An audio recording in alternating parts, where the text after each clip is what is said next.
Particularmente cuando uno revisa su propia historia, cada uno de nosotros, su pasado antes de Cristo, realmente a uno le sorprende, ¿no?, el amor de Dios. ¿Cómo es posible de que Dios nos haya perdonado tanta maldad? Pero si eso también es sorprendente, lo es a su vez, que aún estando en Cristo seguimos pecando. Y ahí es donde se hace más evidente la gracia de Dios y el amor que Él tiene por nosotros. Todos los que estamos aquí fabricamos ídolos todo el tiempo naturalmente, en nuestra carne todo el tiempo. El pecado está en nosotros y somos corruptibles. Y Dios, sin embargo, todos los días nosotros observamos su gracia y su misericordia. Y es algo por lo cual nosotros todo el tiempo tenemos que tener un corazón agradecido y en adoración constante a nuestro Dios. Hay un pasaje en la Escritura que particularmente a mí me habla mucho acerca de esto. Yo me identifico mucho con la historia. Me identifico en la parte en donde está la persona que vamos a hablar de pecadora, ¿no? Es decir, yo me identifico mucho con lo que Dios hizo con Israel a través de una historia vívida, una historia real que ocurrió. Y precisamente lo que quiero hablar con ustedes hoy, el título del sermón de esta tarde se llama El amor de Dios por su esposa la ramera. Porque hay una historia real en la Escritura en donde Dios ocupó a un hombre para que él se casara con una prostituta. Y la razón por la cual Dios le pidió que se casara con una prostituta era para que él fuera en su propia vida una parábola viviente de lo que Dios iba a hacer con Israel, la ramera, la prostituta. Porque Israel para este entonces ya se estaba acostando con muchos dioses. Y Dios le llamó prostituta. Y es la historia de un gran profeta llamado Oseas. El libro de Oseas es un libro de amor. Es un libro en donde lo que nosotros vemos es el gran amor de un Dios redentor. Oseas fue el primero realmente de los profetas menores. Cuando hablamos de profetas menores no piense que era chiquito, ¿verdad? Sino que es por la extensión de sus profecías. Es por la extensión de sus profecías que se les llama profetas menores. La palabra Oseas implica mucho, es decir, Dios... Esto no es algo extraño en el Antiguo Testamento y en el Nuevo Testamento, que Dios ocupa los nombres de aquellos precisamente que Él va a llamar y son importantes, y el nombre de Oseas significa salvación. Es el mismo vocablo de Josué y luego de Jesús en griego. Su nombre significa salvación porque precisamente de alguna manera Dios lo iba a ocupar a él como ejemplo de cómo Dios quería salvar a su pueblo. Y no a cualquier pueblo, a una ramera, a un pueblo idólatra, completamente idólatra. Este profeta Oseas fue contemporáneo, para ubicarnos un poco en el tiempo, él fue contemporáneo a los profetas Amós, Isaías y Miqueas. A diferencia del profeta Isaías, que hoy en la mañana les conté que Isaías profetizó al reino del sur llamado Judá, en el caso de Oseas fue lo contrario. Él fue ocupado para el reino del norte llamado Israel, exactamente. En este entonces, donde Dios llama al profeta Oseas, era una ocasión bien especial en el tiempo del reino del norte, porque cuando uno revisa la historia, realmente había una paz política. A diferencia de lo que algunos puedan pensar, no estaban en guerra, realmente había una paz. Políticamente era paz, tiempo de paz. A la par había mucha prosperidad material. Mucho. Por eso es que en este entonces, en esta época, a los dioses falsos se les llevaba no solamente incienso, sino que se les llevaba mucho oro, porque era un tiempo de prosperidad material. Pero a la par de esta prosperidad material y de una paz política, era un tiempo de profunda corrupción moral y espiritual, porque Israel se había vuelto plenamente idólatra. Si nosotros recordamos la historia del reino del norte, de los dos reinos en la historia de los reyes, que abarca más de 1000 años de historia judía, jamás usted va a encontrar en la Biblia que Dios alaba a un rey del norte. Él alabó a dos reyes del reino del sur. Uno es Josías, ¿se recuerdan ustedes? Y al abuelo de Josías. Pero lejos de estos dos reyes, después de David, en el reino del norte, ningún rey del norte fue alabado por Dios. ¿Por qué?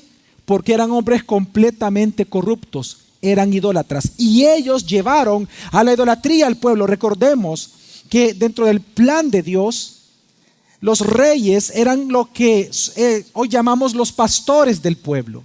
Cuando usted recuerda aquellas profecías de Ezequiel, de Zacarías, que Dios habla en contra de los pastores de Israel, usted no puede pensar en los pastores de hoy de las iglesias, porque los pastores del Antiguo Testamento eran los reyes. El rey era el encargado, y Dios lo ponía sobre su pueblo para ser su representante. Era una representación federal. Él representaba al pastorado de Dios sobre su pueblo y era el encargado de la vida espiritual de su pueblo, sobre qué Dios iban a seguir. Pues los reyes del reino del norte, todos fueron corruptos. Y todos intencionalmente llevaron a Israel, en lugar de llevarlo a Dios, los llevaron hacia la idolatría. Entonces, en este tiempo donde había una paz política y una gran prosperidad material, había una bancarrota espiritual. Y es ahí donde Dios llama entonces al profeta Oseas y le dice lo siguiente. En Oseas capítulo 1, versículos 2 y 3 dice lo siguiente: cuando el Señor comenzó a hablar por Oseas, dijo el Señor a Oseas: ve, tómate a una mujer prostituta y engendra hijos de prostitución, porque la tierra se prostituye totalmente, apartándose del Señor. Fue pues y tomó a Gomer, hija de Dibleam, quien concibió y le dio a luz un hijo. Yo no sé si nuestra mente tiene la capacidad de imaginarse lo que está sucediendo aquí. Dios manda a un hombre santo a casarse con una prostituta. No con una mujer que se iba a volver prostituta, no, con una mujer que ya era prostituta. Con una mujer que nunca lo iba a amar a él. Bajo esa condición, nunca iba a amar a esta mujer, a este hombre. Bajo esta esclavitud y bajo toda la cantidad de ídolos que ella podía tener en su propia vida, no podía jamás amar a Oseas. Y sin embargo Dios lo manda a casarse con esta mujer. La pregunta es ¿por qué? Bueno, Dios lo manda porque él va a experimentar como profeta en su propia carne, en su propia vida, y a manera de parábola. Para ahora nosotros, los lectores de la Biblia, Dios manda a Oseas a que se case con una ramera para él experimentar lo que Dios experimentaba por la idolatría de su esposa llamada Israel. Y es que Dios le llama en muchas ocasiones, lamentablemente, en muchas ocasiones en el Antiguo Testamento, Dios le llama a Israel prostituta. Y le llama prostituta por desobedecer los mandamientos de Dios y por irse tras dioses falsos. Ramera, prostituta. Y por eso Dios, antes de que él profetizara, Oseas, contra su esposa infiel, lo manda a él mismo a experimentar lo que Dios experimenta: la infidelidad de una prostituta que resulta que es su esposa. Bueno, y vino Oseas, y era un hombre santo de Dios, era un siervo del Señor, y se va y se casa con Gomer. Y resulta que Gomer, ni lenta ni perezosa, 3 hijos bastardos les da. Era una prostituta. Los 3 hijos no eran de él, eran de otros hombres, mas sin embargo era su esposa. Y esto nos lo dice el siguiente versículo, el versículo 4, leímos el 3 que dice que le dio un hijo, y dice el versículo 4 al 6. Y el Señor le dijo: ponle por nombre Jezreel, porque muy pronto visitaré la casa de Jehú, por la sangre derramada en Jezreel y haré cesar el reino de la casa de Israel. Y sucederá que en aquel día quebraré el arco de Israel en el valle de Jezreel. Es decir, por lo que Dios iba a hacer con Israel, en un lugar llamado Jezreel, Dios le dice, ponle a este primogénito, tu hijo bastardo primogénito, ponle Jezreel. Luego dice el versículo 6, de nuevo concibió y dio a luz una hija. Le dijo, ponle por nombre Lo-Ruama, porque no seguiré compadeciéndome de la casa de Israel para perdonarlos. Sigue adelante, versículo 8. Cuando destetó a Lo-Ruama, concibió y dio a luz un hijo.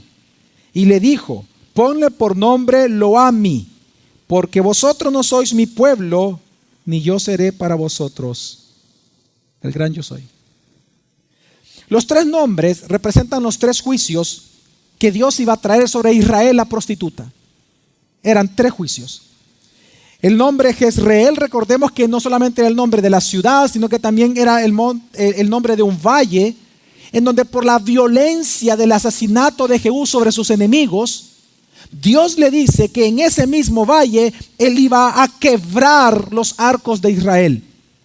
Y efectivamente Dios estaba profetizando en este momento lo que los asirios iban a hacer contra el reino del norte en el año 722 a.C., que fue el primer gran exilio que sufre el pueblo. Los asirios arrasaron con el reino del norte. Dios literalmente quebró el reino del norte. Nunca más volvió a surgir el reino del norte. Dios cumplió su palabra del profeta Oseas y comenzó en el valle de Jezreel. El segundo nombre, Lo-Ruama, significa en español no compadecida, no perdonada. Obviamente un nombre con el cual Dios estaba anunciando su segundo juicio, que después, una vez llevado al exilio, Él no tendría, por un tiempo Dios no tendría lástima por Israel, no tendría lástima por la prostituta, pues se había prostituido fabricando y confiando en dioses falsos. Y por último, el tercer hijo, Lo-Ami, que para mí en lo particular, este es el peor juicio de todos. No fue el exilio, no fue el tiempo en que no fue perdonada Israel, sino que el nombre, precisamente Lo-Ami, significa no pueblo mío o no son ya más mi pueblo. Y para mí, ese es el peor juicio de todos. Porque no es lo mismo que Dios te diga, estoy indignado contigo, a que te diga, ya no eres más mi pueblo.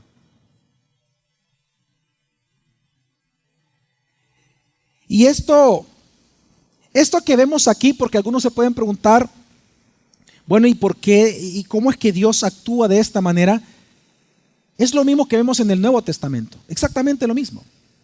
Cuando Jesucristo enseñó a orar a sus discípulos, dentro de la oración del Padre Nuestro, Jesús les enseñó y nos enseñó que cuando oráramos le dijéramos a Dios, no nos metas en qué.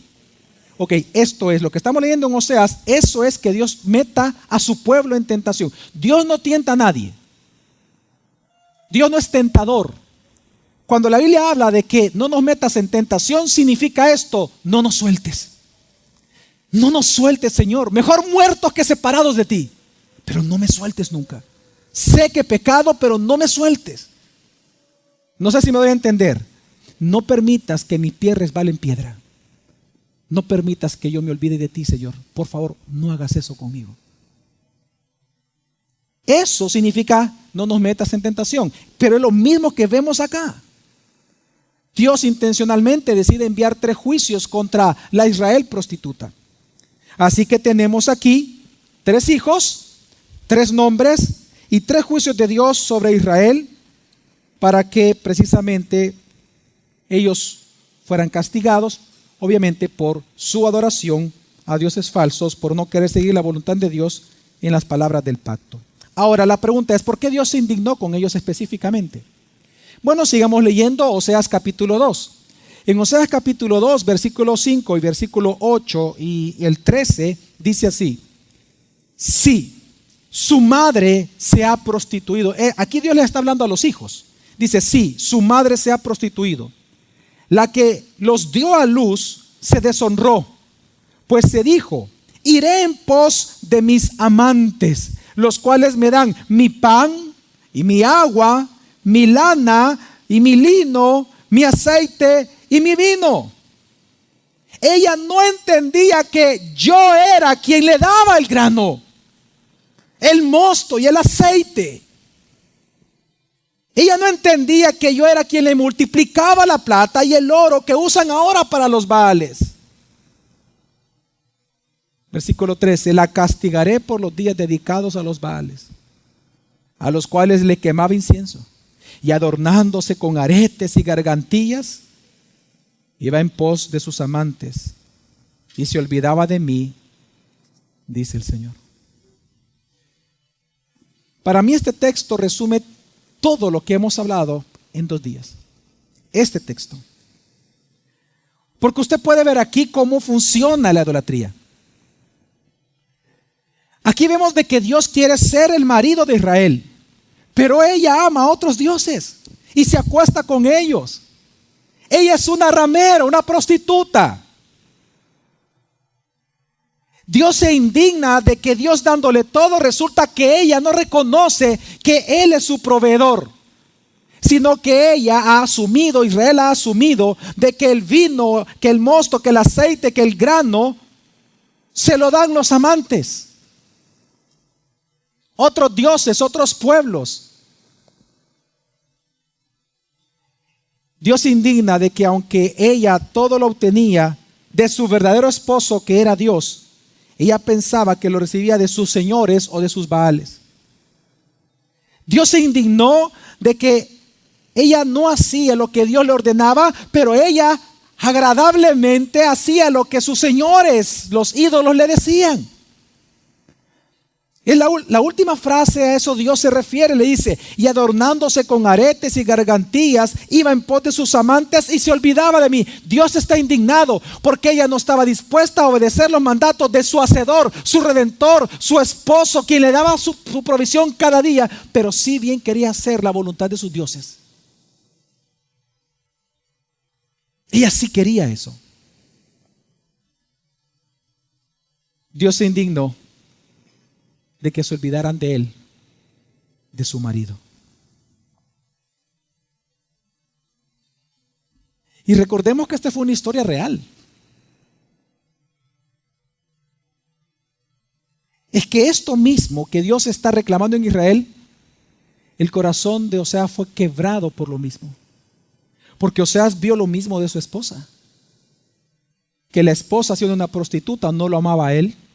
En lugar de obedecerlo a él, buscaba sus propios baales, y en lugar de buscar la provisión de su esposo que él quería darle, confiaba más en la provisión de los amantes que en él.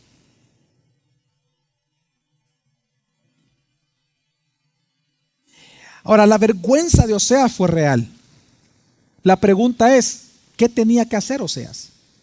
¿Qué tuvo que hacer Oseas? ¿Qué fue lo que Dios le dijo a Oseas hacer? Bueno, Oseas 3, versículo 1 al 2 no lo dice. Me dijo el Señor, ve otra vez, ama a una mujer amada por su marido y aún así adultera, tal como el Señor ama a los hijos de Israel, aunque siguen a dioses ajenos, idolatría, y aman las tortas de uvas pasas. Me la compré por 15 siclos de plata, dice Oseas, y un homer y un letec de cebada. Y le dije, te quedarás conmigo por muchos días, no te prostituirás, ni serás de otro hombre, y yo también seré para ti. Cuando yo leo estas palabras, yo digo, qué tremendo lo que este hombre vivió. Porque él, si nos ponemos a pensar en nuestra cultura hoy, no, él podía haber ido rápidamente a pedir el divorcio. Él podía ir a las autoridades y pedirle que fuera apedreada. Él podía haberla abandonado. Eres una ramera. No hay manera contigo. tú no vas a cambiar, te voy a abandonar. O en el peor de los casos, él también, una decisión que Oseas podía tomar era venganza. Ojo por ojo, diente por diente. Y él comenzara a andar con otras mujeres. Pero resulta que teniendo la oportunidad de hacer todo esto, Dios le dijo una tan sola cosa. Dios le dijo, no hagas nada de esto, una cosa vas a hacer con la prostituta. La vas a amar. La vas a amar. La vas a amar.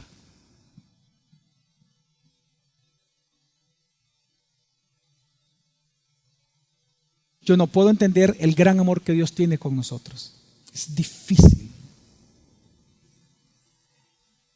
Y el único lugar donde yo puedo ver cuánto Dios me ama, porque yo he sido una prostituta ante Él, es en la cruz. Cuán grande Dios tiene de amor por nosotros.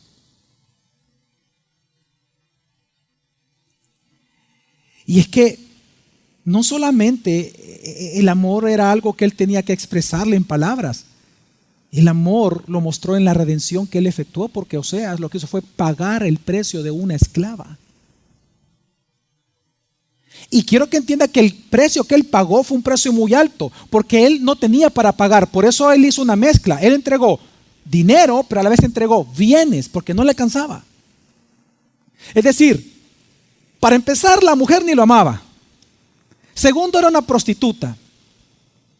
Tercero, ella no quería estar con él. Y aún así Él pagó un precio tan alto que tuvo que entregar dinero más bienes. En otras palabras, Él dio todo lo que Él tenía para redimir a su esposa, la prostituta. Ahora, ¿por qué Dios lo mandó a hacer esto? Por lo menos hay dos razones. La primera, porque si bien Dios es un Dios de ira, es Dios justo, es Dios celoso, también es Dios de misericordia y Dios de gracia, es un Dios que perdona. Y precisamente Dios ama porque Él es amor. Él no nos ama porque nosotros merezcamos ser amados, Él nos ama porque Él es amor.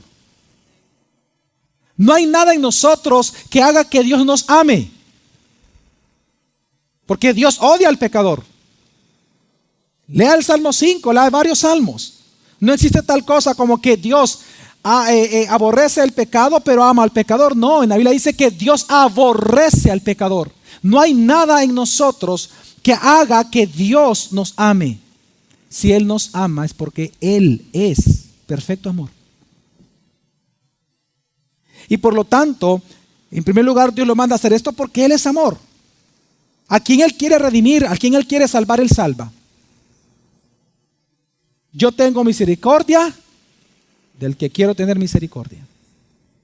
Pero en segundo lugar, si vemos también esto, es porque Dios estaba anunciando a través del profeta Oseas lo que Dios haría en su tiempo ahora con nosotros a través de Cristo Jesús.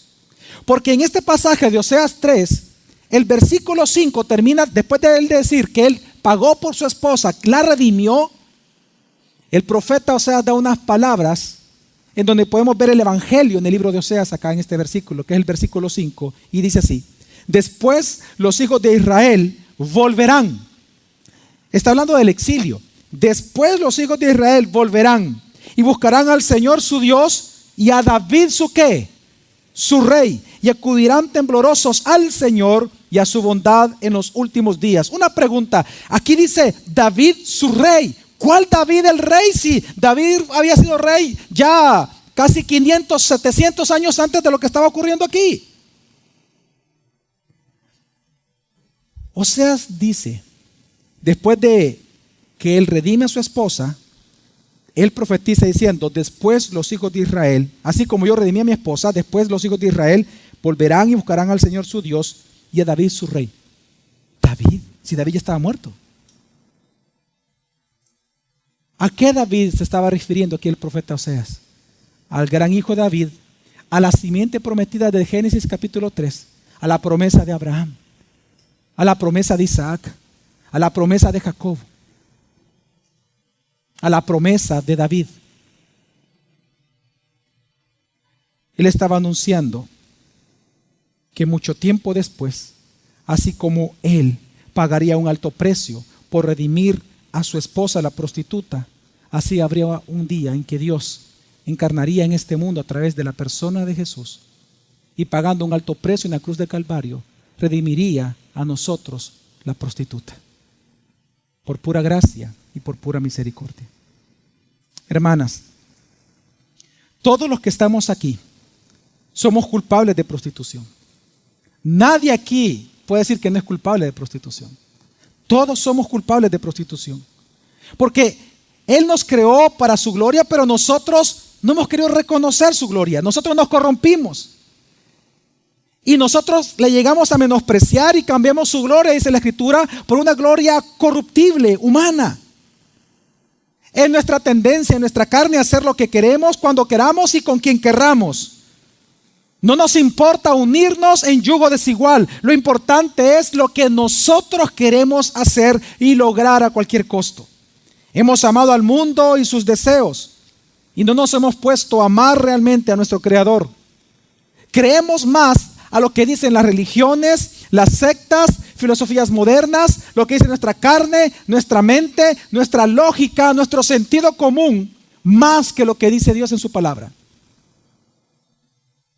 Algunas probablemente de las que están aquí hoy han jugado con Dios al adulterio, a la ira, al robo, al asesinato, han fornicado con sus novios. Muchas tienen probablemente una apariencia de piedad, de ser buenas, religiosamente buenas, son admiradas en sus iglesias, pero en lo profundo de su corazón son mujeres que envidian, celan, desean.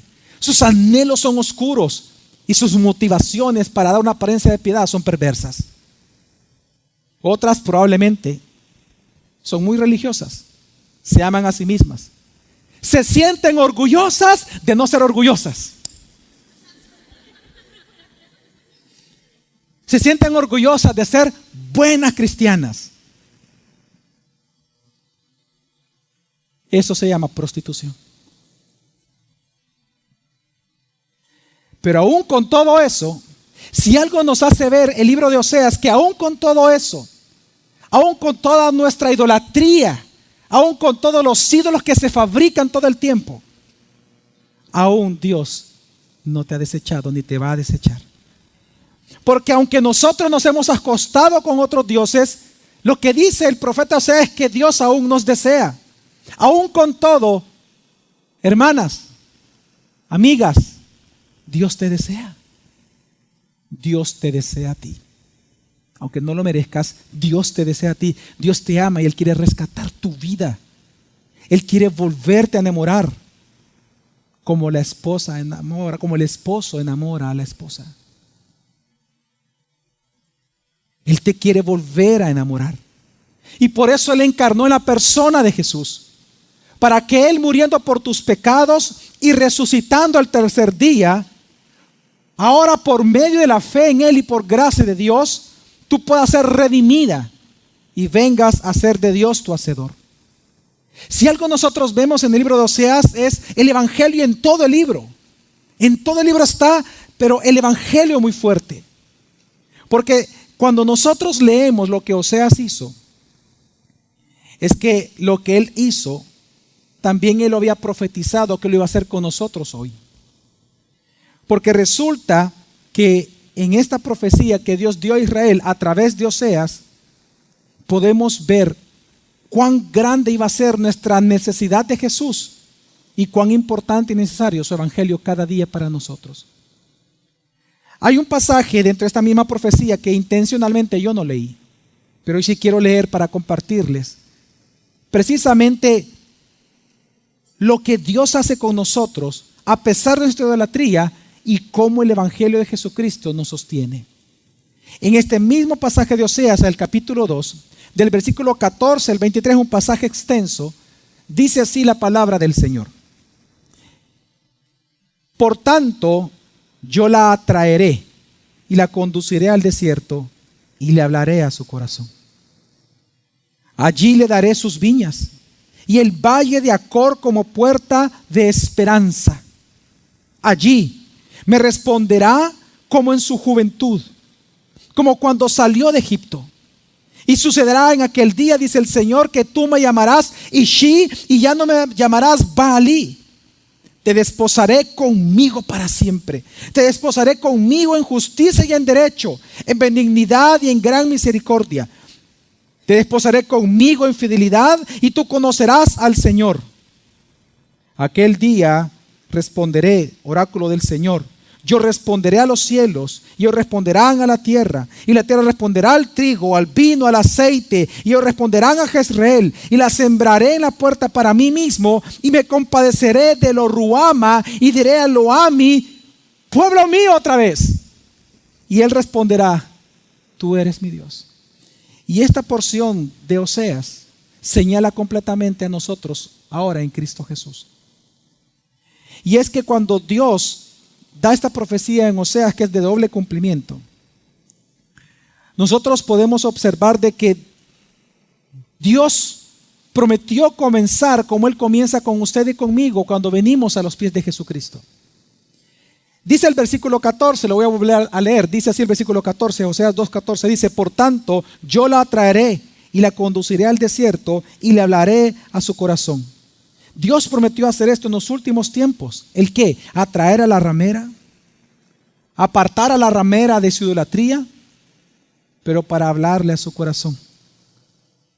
Dios a través de Jesucristo prometió enamorar una vez más a su esposa, la idólatra, la prostituta, la infiel.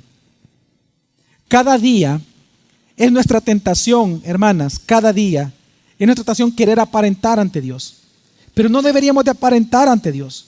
Solo dejarnos enamorar por Él, escuchar su voz. Porque de esto que estamos leyendo se trata la piedad de Dios. La piedad de Dios hacia nosotros consiste en que Él decide cortejar a su esposa la ramera por medio de ese evangelio. Lo que Dios estaba anunciando es que Él a través del evangelio volvería a traer la atención de su mujer, de su elegida, de su ramera, de su esposa la infiel, para volverla a enamorar. ¿Y acaso no es lo que Dios hace contigo, lo que hizo contigo el día que tú creíste en Él? Que comenzaste a enamorarte de Dios cuando probablemente horas antes o días antes tú odiabas a Dios. ¿Acaso no es lo que sucede cada vez que tú lees la Escritura? Que comienzas a leerla en tu casa cuando estás en paz y te dedicas a leerla realmente. ¿Acaso no es común que tú te enamores de Dios y tú digas, Señor, gracias, de donde tú me rescataste? Es que esta fue una promesa desde hace muchos años, 700 años antes que viniera Cristo. Dios prometió que a través de Jesucristo, a través de su evangelio, Él nos volvería a enamorar de Él. A pesar de que éramos una prostituta. Y es en este evangelio, y es en esta profecía, a través de este evangelio, que Dios promete y prometió aquí que iba a hacer 4 cosas a través del evangelio para su esposa la ramera. Porque aquí lo que está diciendo es que Él volvería a enamorarla. La gran pregunta es, ¿cómo? ¿Cómo enamora a un hombre a la mujer? ¿Cómo enamora al esposo a la esposa?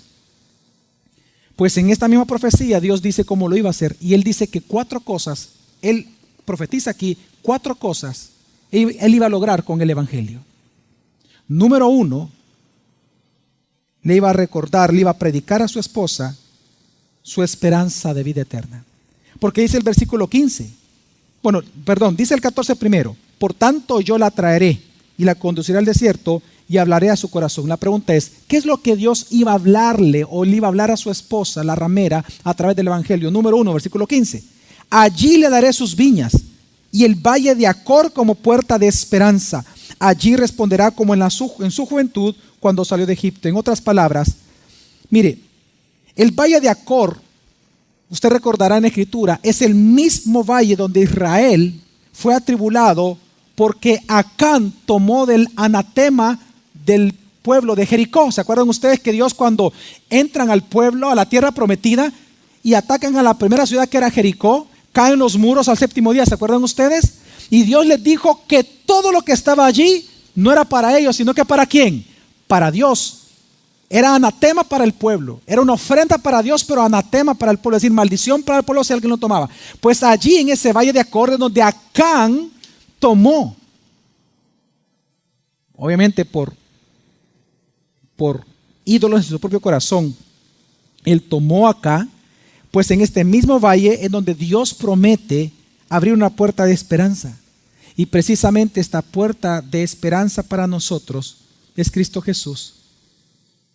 No por eso es extraño que Jesús dijera, yo soy la puerta. Es que cada vez que nosotros nos acercamos a su palabra, tal esperanza de vida eterna es fortalecida. La manera en que Dios iba a conquistar una vez más a la prostituta, a su esposa la prostituta, era recordándole su vida eterna. La esperanza de vida que tiene en Él. La esperanza que trae el Evangelio de Jesucristo. Pero en segundo lugar, lo que Dios prometió en esta profecía a través del Evangelio es recordar su valor en Cristo. Porque dice el versículo 16 al 17, y sucederá en aquel día, dice el Señor, tú me llamarás Ishi, y ya no me llamarás Baalí, pues quitaré de su boca los nombres de los Baales, y sus nombres no serán más invocados. La palabra Ishi es esposo, y la palabra Baalí significa Señor. En otras palabras, Dios le está diciendo, ya no me llamarás Señor, sino que hoy me vas a llamar tu esposo.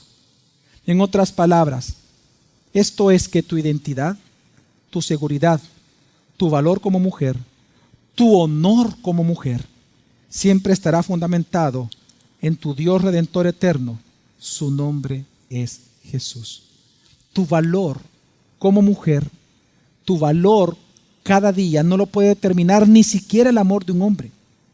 No lo determina el salario que tú ganas, ni los hijos que puedas tener, ni si eres casada o no eres casada, o si tienes muchos años de vida o no los tendrás. Tu valor siempre ha estado determinado por quién es tu esposo, Jesucristo. Y esto Dios lo prometió de un inicio. Ya no me llamarás Señor, hoy me llamarás tu esposo. Y en tercer lugar, en este mismo evangelio, Dios promete también hacer algo como enamorar a su esposa. Versículo 19, le dice, te desposaré conmigo para siempre. Te desposaré conmigo en justicia, en derecho, en benignidad y en gran misericordia. En otras palabras, Dios profetizó a través del profeta Oseas que a través del evangelio todos los días, cuando estemos expuestos ante Él, Dios siempre nos va a recordar nuestra salvación, nuestra justificación. Hermanas y hermanos, la culpa en el ser humano es un veneno mortal. Es un veneno mortal con el cual nosotros nos infectamos todos los días, porque cada día nosotros pecamos. Pero la justificación es el remedio que elimina este veneno. Y por eso nosotros necesitamos recordar cada día que hemos sido justificados, que hemos sido salvados. Y esto solo lo logra el Evangelio. Y esto lo digo porque cuando Dios dice nuestra necesidad de ser recordados en nuestra salvación es por nuestro pecado. Cada vez que usted peca, por ser creyente, usted siente culpa. Y aún el ser humano siente culpa. ¿Por qué creen ustedes que nosotros los seres humanos, cuando discutimos con alguien, siempre queremos ganar el pleito? Y siempre terminamos ofendiendo al otro, porque no queremos sentirnos, ¿qué? Culpables. Entonces, tenemos que entender que la culpa es aquel sentimiento que destroza nuestra alma por no haber hecho lo que teníamos que hacer o por hacer lo que no debíamos. Y esa tristeza embarga toda nuestra alma, y por esa tristeza, por esa culpa, es que nos alejamos de Dios, nos alejamos de la iglesia, nos alejamos del esposo o abandonamos la casa. ¿Usted nunca ha visto una persona que usted conocía en la iglesia, años de creyente, y resulta que adulteró? ¿Qué es lo común en una iglesia? ¿Acaso es ayudarlo, servirle a salir de ese pecado? ¿O no más bien él siente que lo acusan? ¿Qué hace una persona cuando adultera y piensa o siente que lo acusan en su propia iglesia? ¿Qué hace esa persona? ¿Por qué? Él sabe que hizo lo que no debía. Quiero que entiendan que por la culpa muchos se suicidan. Por la culpa es que mucha gente se aleja de las iglesias, se aparta de su familia, se aleja de sus amigos. Pues esa persona no cree que los demás le puedan perdonar, pero por eso, por esta razón, porque la culpa es algo con el cual todos los días tenemos que lidiar. Por eso es que por medio de Jesucristo Dios obró la propiciación y la justificación. Esto es, que cuando Cristo murió en la cruz, hermanos, no solamente la ira de Dios fue satisfecha, sino que también fuimos reconciliados con Dios. No solamente Dios perdonó nuestros pecados, sino que nos declaró no culpables de esos pecados. Y por lo tanto ahora somos hijos de Dios. A eso se le llama propiciación y se le llama justificación. Lo que hace el Evangelio, y Dios lo profetizó 720 años antes de Jesucristo a través de Oseas, lo que Dios profetizó es precisamente que el Evangelio tendría el poder de recordarnos todos los días que Dios nos ha desposado, que Él nos ha desposado en justicia, en derecho, en benignidad y en misericordia, que hemos sido justificados hoy y para siempre. Qué especial es levantarse cada día y acostarse cada noche sabiendo de que en Cristo hemos sido perdonados. Y por lo tanto, confiadamente, cuando pecamos, podemos ir al trono de la gracia de Dios a esperar el oportuno socorro cuando confesamos esos pecados delante de Él. Lo que voy a decir es interesante, es delicado y por eso lo quiero decir claramente, ¿ok? Claramente. Después de los 4 evangelios, después de Juan, usted no va a encontrar ya más que Dios le diga a su pueblo que le pida perdón por sus pecados. Piense en un versículo, no lo va a encontrar. No vuelve Dios a decirle a su pueblo que le pida perdón por sus pecados. ¿Por qué sucede eso en la Biblia? Solo se lo dice a los que no son convertidos, que le pidan perdón por sus pecados. Pero ¿por qué no al creyente? Porque hemos sido ¿qué? Justificados. Ahora, voy a aclarar. ¿Significa eso, pastor, que nosotros no tenemos que pedirle perdón a Dios o que no pecamos? No, eso sería una herejía. Porque en Primera de Juan nos dice que tenemos que confesar nuestros pecados a Dios. Amén. Pero, ¿qué es lo que nos da a nosotros la certeza? ¿Qué es lo que nos da a nosotros el gozo y la confianza de acercarnos a Dios y decirle, pequé contra ti? El saber que hemos sido ¿qué? Justificados. Por eso es que el que no sabe o no recuerda que ha sido justificado, no se acerca a Dios. Y no va donde Él a confesar su pecado, sino que se esconde de Él. Y comienza a buscar otras cosas para cubrir su culpa. Lo que vemos en Génesis.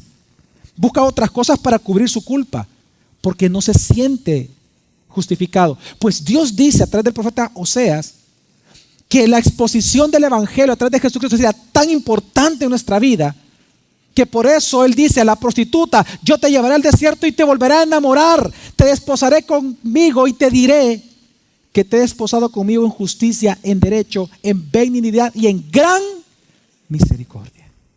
Porque si algo nosotros necesitamos todos los días es recordar nosotros los pecadores redimidos que hemos sido perdonados por Dios. Y por último, en este hermoso evangelio que encontramos en Oseas, Dios se llevó a su esposa al desierto, dice, para hablarle a su corazón. ¿Cuál es la cuarta cosa que Dios le iba a hablar a su corazón? Era su necesidad diaria del mismo evangelio. Porque dice el versículo 20, te desposaré conmigo en fidelidad y tú conocerás al Señor. Cada día, hermanos, nosotros estamos expuestos a la idolatría. Cada día nosotros estamos expuestos a dudar de Dios, expuestos a nuestros propios ídolos. Pero por eso necesitamos exponernos al Evangelio de Jesucristo. Porque entre más nosotros conozcamos a Jesús, más fieles nosotros seremos a nuestro Redentor. Y yo quiero que notes algo. El versículo no dice, y tú conocerás a Dios. No dice Elohim, el Creador o el Todopoderoso. Como dice Yahvé, el Tetragametrón. Y eso es importante. Cada vez que usted encuentra el tetragrametrón en el Antiguo Testamento, está hablando del Dios del pacto, está hablando del Dios redentor. En otras palabras, Dios prometió que cada día tú y yo, por ser la esposa de Cristo, cada día Él nos enseñaría a través de su escritura a conocer más a nuestro Redentor. ¿Y quién es nuestro Redentor? Jesús. Nosotros cada día estamos expuestos a la duda. ¿Se acuerdan cuando Jesús le dijo a Pedro: Pedro, Satanás os ha pedido para zarandearte? Y él le dijo: una cosa le pido a mi Padre, una tan sola cosa. Y Jesús le dice: que tu fe no falte. Es decir, que no dudes de Dios. Solo eso le pido a mi Padre. Te pueden arrastrar, que te den enfermedades, lo que quieras, que te toque. No hay problema.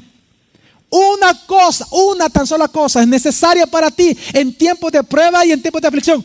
Una cosa: que nunca dudes de Dios. Eso le he pedido a mi Padre, que no dudes de mí. Por eso es que después, cuando Satanás incita a Pedro y niega 3 veces a Jesús, cuando Jesús viene y le dice a Pedro: Pedro, ¿me amas? Y él, ¿qué le dice? Sí, te amo. ¿Qué le dice Jesús? Apacienta mis corderos. Y lo dice 3 veces. Ya la tercera vez Pedro estaba ya desesperado, estaba triste porque él pensaba que Jesús no le creía. Él dice: tú bien sabes, Señor, que yo te amo. Y él le dijo: pastorea, cuida mi iglesia, cuida la congregación, cuida mis ovejas. La pregunta es: ¿por qué? Porque, hermanos, solo alguien que ha sido perdonado por Dios puede cuidar a otros y llevarlos a ese mismo Dios que nos redimió. Hermanos, nosotros cada día necesitamos del Evangelio. Y lo único que a nosotros nos ayuda a romper con estas tendencias a la idolatría es Jesucristo. Y eso es por medio de la Escritura. Ya no es más Señor como alguien lejano. Nosotros somos la esposa de Cristo. Somos los hijos de Dios. Somos los redimidos de Él.